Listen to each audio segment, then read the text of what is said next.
Howdy. Sitting with Togastai of the Luxamasu clan, Sayak of the Wet'suwet'en peoples, as well as his partner Frida Hewson, who is from the Unistaten Gilsehu clan of the Wet'suwet'en peoples.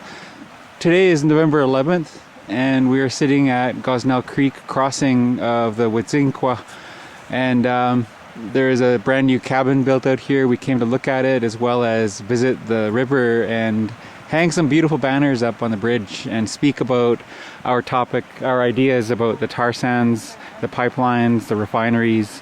What are your thoughts? Anybody would like to start?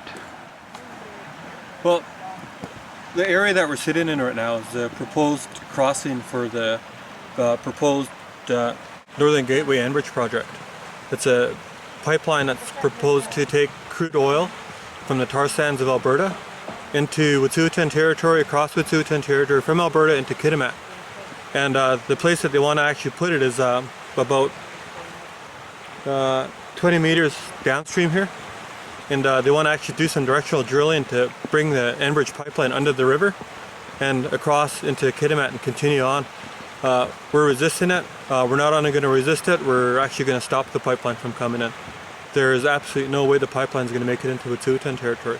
The proposed Northern Gateway Enbridge pipeline, or the Pacific Northern Gas pipeline, the Kinder Morgan pipeline, or the Pembina pipeline. All these pipelines that want to make their way through Wet'suwet'en territory and into coastal tankers are just not going to make it through our territories here. We're absolutely certain of that. We're going to do everything in our power to stop them. The Unistaten just hosted an action camp this summer along with the Lhe Lin Liyin and the Indigenous Environmental Network, the Rucka Society, and Edmonton Rainforest Action Network, as well as many other hosts, including oilsandstruth.org. What are your thoughts about our preparations as the resistance, the Wet'suwet'en resistance in our area, as well as how do you feel about what's to come? What is ahead? Do you have any ideas about that? Had our first annual action camp in the month of July. Ran about a week. We had approximately about 60 people here from all over, from California, Minnesota, Toronto, Edmonton, Vancouver, Ottawa.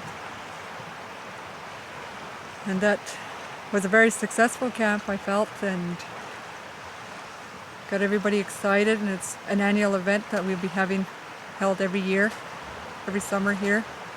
And the cabin that just got constructed, it's not just a seasonal cabin, that we have every intention of moving a family in there.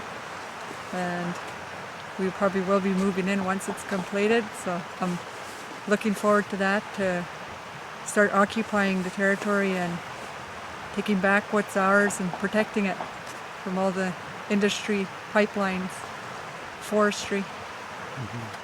Any thoughts about the tar sands? Well, Frida and I went with our family to, as well as Mel Basil, yourself, had a chance to travel out to a healing walk that was held up in Fort McMurray. And the healing walk brought, I think about 100 or 200 people around Suncor and Syncrude sites, and it was an amazing experience. You know, you saw firsthand the toxins that are spewed into the air and spewed into the ecosystems and how destructive it is. And I know firsthand from people in Fort Chipewyan and the way that the people in the community in Fort Chipewyan and Fort McKay are suffering from the toxins and how their water and their food's being poisoned, and these people are dying of rare cancers at extremely alarming rates that the government of Canada and government of Alberta are both ignoring. And they were brothers and sisters. They were brothers and sisters, and we're not gonna sit back and let the government and industry run rickshaw over other people's lives and their health and destroying their culture. We're gonna align ourselves with their friends, with our brothers and sisters from the tar sands areas, and stop this chaos that industry in Canada is bringing and proposing into other people's lands. Any future endeavors, not just talking about oil and gas, but industry in general? and government policy in general as well. Is there any targets recent that you would like to see action in terms of who's being outspoken about tar sands, pipelines, and decisions around the Joint Review Panel, pipelines being constructed in BC? Any more other thoughts you would like to add? Well, for me, I'd like to see some type of a regulatory regime set up that belongs to the people who are the true owners of the land. Our people have never surrendered their lands to the government, have never surrendered it to industry, have never surrendered it to other people, first other people who came in here and tried to lay claim to a lot of these places. We've never surrendered it. This still belongs to us. If we can work hard at putting together a regulatory regime that does not mimic the Western society's process of decision making, but one that embraces our traditional process of decision making on how the lands get used. I think as Wet'suwet'en, if we were able to do that, we're going to really do a huge favor for our children. Right now, the regulatory regime is run by the Ministry of Environment. The BC Ministry of Environment hands out permits and allows industry and members of the Canadian society to come in and buy and purchase or lease lands that don't belong to them in the first place. They have no right to hand out those permits. They have no right to hand out to go through the whole application process. It's a process that is full of lies, is based on a huge lie, and it's time for us to set up a regulatory regime that's based on truth, and that's making sure that it reflects the true owners of the land here. I have a question for either of you too. What are your ideas around sovereignty? For us to identify ourselves as Indigenous, we can't allow ourselves to get trapped into this Western mindset. This Western mindset is based on superiority over our environment, and we're not superior to our environment.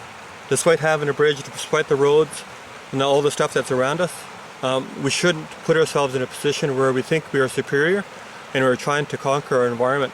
We need to be one with our environment again. That's something that I strive to do for the rest of my life.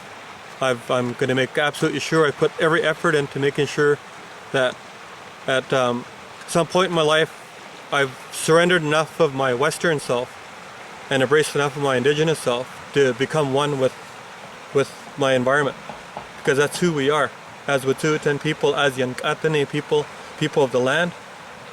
That's who we are. We're not superior to our environment. We're a part of it. And I think if we were to embrace that and nurture that in our lives, I think we can accomplish a lot as well. For me, Indigenous sovereignty is making sure that you protect Mother Earth and you become a part of it. People should really look at aligning themselves mentally, physically, in that frame of mind. Rita, any thoughts on sovereignty? Yeah, that's my belief, why we're here. Right from creation, right from the beginning of time, our people took care of the land.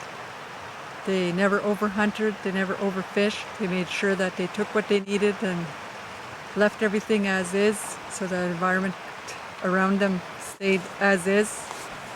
They didn't pollute the waters and didn't force the animals out of their natural habitat. And I believe that's what we need to get back to, not overhunt, not overfish, and leave the earth the way it is, and not overlog it. Right now it's overlogged, and they plant back trees that aren't natural to the area, and then the animals don't have the food that they need to eat because they don't replant that for the animals. So, and that's why the numbers are going down.